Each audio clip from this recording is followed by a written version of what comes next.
What's up, everybody? Scott here. So I wanted to show you this repair kit for a leaky faucet that I got. So this is for a Delta repair kit RP25513. So I had to replace this piece. That's what it is right here.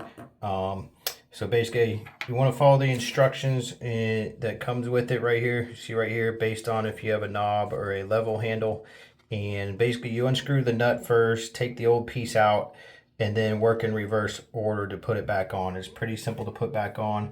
I've got this lever right here for quarter turn, and then you want to make sure you put your quarter turn stop in there, and it faces the correct direction.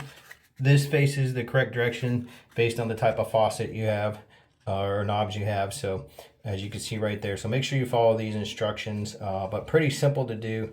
And then make sure you turn your water off first too, so you don't have a mess before you fix it.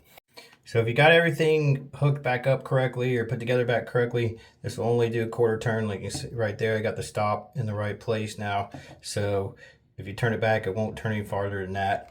So, and then you just tighten your faucet handle is probably gonna have some type of set screw, so we'll just tighten that back up and turn on the water.